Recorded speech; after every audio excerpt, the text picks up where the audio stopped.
अस्सलामुअलैकुम, welcome back to my channel. क्या हाल है आपके? आई होप सब ठीक होंगे। आपकी दुआओं से मैं भी ठीक हूँ। और आज हो गया है व्लॉग स्टार्ट। और व्लॉग स्टार्ट करा है मैंने बाइक पे। आप सोच रहे होंगे आज बाइक पे कैसे कर लिया व्लॉग स्टार्ट। तो जी मैं जा रही हूँ ग्रॉसरी की शॉपिंग करने, और थोड़ी बहुत मुझे ग्रॉसरी लेनी थी और किसा और जैगम के लिए लंच वगैरह के लिए लेना था। तो मैंने सोचा चलें आज ईरानी शॉप पे चलते हैं, और वहाँ पर बहुत अच्छा सामान मिलता है और मुनासिब रेट पे मुझे मिल गया था। तो मैंने कहा चलो ये भी ले लो, वो भी ले लो, ये भी ले लो, वो भी ले लो। यहाँ मैंने कोलगेट उठाया और मैंने पूछा ये रानी है? तो उन्होंने कहा नहीं जी ये रानी नहीं है। तो सब चीज़ें यहाँ पर ईरानी होती हैं। तो माशाल्लाह से ये जूस वगैरह, पनीर, मक्खन, हर चीज़, और केचप, मायनीस, ये आप देख रहे होंगे, जैम वगैरह। तो माशाल्लाह से मैंने बच्चों के हिसाब से अपनी चीज़ें ले ली थी। और जो है ना, जो जैगम और किसा खाते हैं, आपको पता है बच्चे क्या खाते हैं, बच्चे नूडल्स खाते हैं सही वाले।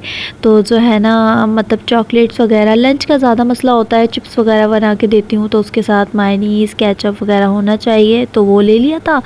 और बस ये छोटा मोटा मुझे सामान लेना था। तो मैं ईरानी शॉप पहुंच गई थी, और जो है ना वहाँ पर भाई काफ़ी हद तक अच्छा सामान मिलता है, मतलब अच्छे मुनासिब रेट पर हर चीज़ मिल रही थी। तो मैंने सोचा इस दफ़ा मैं ट्राई कर लेती हूँ, पहली दफ़ा मैं ख़ुद लेके जा रही हूँ यहाँ से।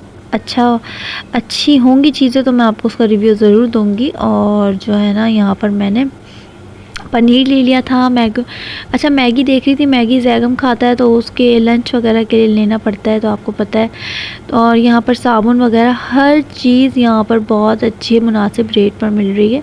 बस ये है कि यूज़ मैंने नहीं करा है अभी तक। यूज़ जब मैं करूँगी तो आपको उसको बताऊँगी, उस मतलब कि क्या कैसी है। और यहाँ पर आप देख रहे होंगे ये, तो यहाँ पर मैंने बस यही लेना था सामान, थोड़ा बहुत लेना था। उसके बाद फिर मैं दूसरी शॉप पे चली गई थी, और जो है ना वहाँ से भी मुझे लेना था। तो मैंने ये ले लिया था। केचप मुझे ज़रा सही लगा यहाँ का। सॉस में अच्छा, मैं ये चॉकलेट सॉस ढूंढ रही थी, नहीं चॉकलेट स्प्रेड ढूंढ रही थी। सॉस उन्होंने कहा सॉस सही है, तो मैंने फिर वापस रख दिया था। अच्छा चॉकलेट स्प्रेड आपके जहनों में आ गया होगा, मैं किसा के लिए ढूंढ रही थी। तो किसा खाती है शौक़ से। ये चिकन क्यूब्स उठाया मैंने, तो मुझे समझ में ही नहीं आया। और यहाँ हम खाने बैठ गए थे कचौरियाँ। हम लोग शॉप से निकले तो हमें भूख लगने लगी थी, सामने कचौरी वाला खड़ा था। हमने कहा चलो कचौरी खा लेते हैं, मज़ेदार सी कचौरी। और फिर रास्ते में हमने कहा चलो चावल भी लेने हैं। चावल मैं दुकान से नहीं लूँगी इस दफ़ा, क्योंकि हर दफ़ा चावल दुकान से ही आ रहे थे। तो इस दफ़ा सोचा इकट्ठे ले लेते हैं पूरे महीने के। और 10 किलो का कट्टा, यानी कि कैसे लेना है। तो वो हम गए थे मील यहाँ पे। मील का मतलब यानी कि चावल वगैरह जहाँ पर पैक होते हैं और पूरी सप्लाई होती है। सप्लाईमेंट निकल गया मुँह से। तो यहाँ पर मैं जो ना रेट देख रही थी चावल के, अच्छे खासे बढ़ गए भाई। काफ़ी 4-5 महीने पहले मैंने लिए थे चावल यहाँ से, तो मुझे थोड़ा मुनासिब रेट पे मिले थे। लेकिन अब तो भाई बहुत ज़्यादा हाई फाई हो गए, पता नहीं क्या हो गया है।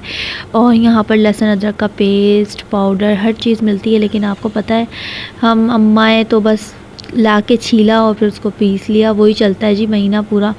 तो मैं तो मतलब ये चीज़ें लेती ही नहीं हूँ बाहर से, पिसी पिसाई मुझे अच्छी नहीं लगती। केमिकल होता है इन चीज़ों में शायद, या पता नहीं होता है। खैर मैंने कभी यूज़ नहीं करी, जब यूज़ करूँगी तो ज़रूर बताऊँगी।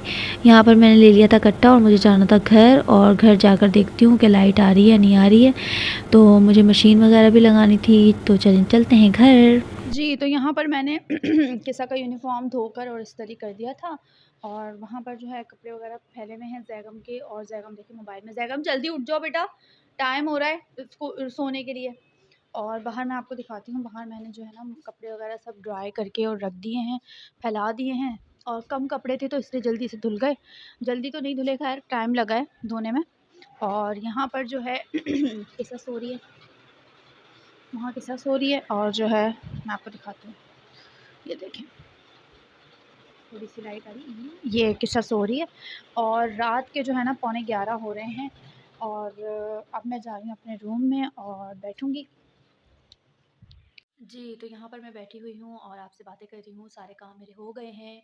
और बस मैं आज जो है ना, आज टीवी देख रही थी, तो टीवी देखते-देखते एक न्यूज़ आई। तो जो है ना न्यूज़ में 7 दिन की बच्ची को जो है उसके बाप ने कत्ल कर दिया।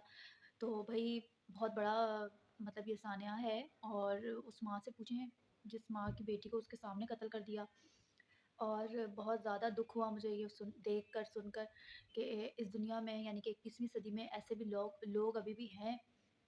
और वाक़ई मुझे मेरा दिल फट गया क्योंकि मैं खुद भी एक माँ हूँ और मैं अपने बाप की पहली ही बेटी हूँ ज़ाहिर है, और उसके बाद फिर मेरे 3 भाई हैं, लेकिन पहली औलाद तो मैं खुद भी बेटी हूँ ना। लेकिन मेरा जो है ना दिल अंदर से ऐसा हो गया है, मैंने कहा बस उस माँ को अल्लाह ताला सब्र दे और उस माँ के साथ अल्लाह इंसाफ़ करे कि जिसके साथ ऐसा हुआ है। और ये बहुत दुःख की बात है। मतलब वो उठते-बैठते वो यही सोच रही होगी कि मेरी बच्ची मतलब 9 महीने अपने कोख में रखा, उसके बाद जो है जब उसके हाथों में आया बच्चा या बच्ची, तो उसको कैसे उसके बाप ने कत्ल कर दिया सिर्फ़ इस बिना पर कि वो बेटी है। तो किस दौर में रह रहे हैं भई, बेटा और बेटी में क्या फ़र्क है? कोई फ़र्क नहीं है बेटा और बेटी में। और मतलब 21वीं सदी का दौर चल रहा है और आज भी वही घटिया ज़हन, वही वही पुरानी सोच। तो बस मैं उस माँ के लिए बस मैं यही कहना चाहूँगी कि अल्लाह ताला उसको सब्र दे और उसको मतलब ये बहुत दुःख की बात है कि ज़ाहिर है कि खुद भी एक मैं माँ हूँ और मैं समझ सकती हूँ ये दर्द।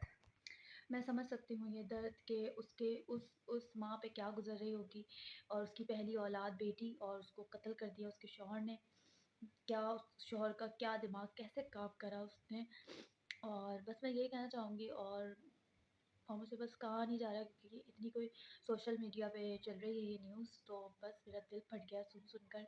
और मतलब मैं सोच रही हूँ कि उस माँ के दिल से पूछें कि वो क्या क्या सब्र लेके बैठी है और उसका सब्र जाएगा नहीं जाएगा। अल्लाह ताला उसके सब्र का नतीजा उसको ज़रूर देगा और अल्लाह के यहाँ इंसाफ़ है और अल्लाह बहुत बड़ा इंसाफ़ करने वाला है। इंशाल्लाह उसके साथ इंसाफ़ ज़रूर होगा। और बस मैं अल्लाह ताला से यही कहूँगी कि जो है ना अल्लाह कि उसको जो है सब्र दे। ज़ाहिर है उसकी औलाद गई है इस दुनिया से और उसके सामने मारा, तो बहुत बड़ी बात। तो मैं यहाँ पर बस यही उसके लिए यही दुआ करूँगी कि भई अल्लाह ताला उसे सब्र दे। और मतलब 21वीं सदी चल रही है और 21वीं सदी में भी ऐसे लोग अभी भी हैं कि आप सोच नहीं सकते कि ये कितना बड़ा सान्या है कि मतलब आपके दिमागों में भी नहीं होगा कि 7 दिन की बच्ची को गोलियों से मार दिया।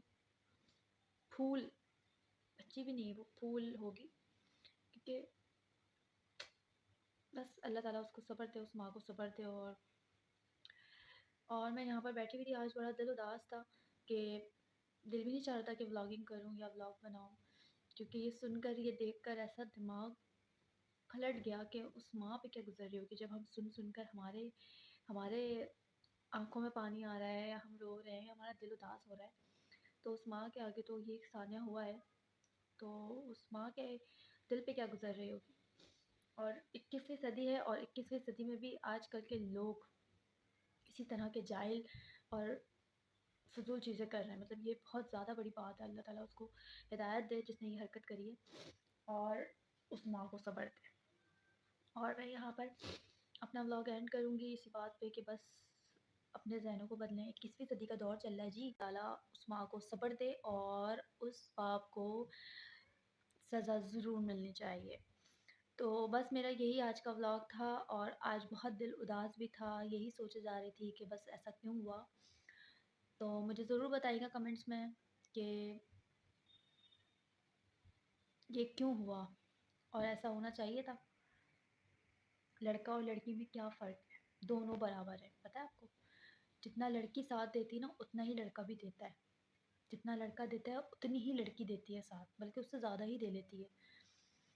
तो बस मैं यहाँ पर अपना व्लॉग एंड करूँगी और इस उम्मीद के साथ कि आपको आज का व्लॉग ठीक लगा होगा। बस दुआओं में याद रखिएगा, अपना ख़्याल रखिएगा। अल्लाह हाफ़िज़।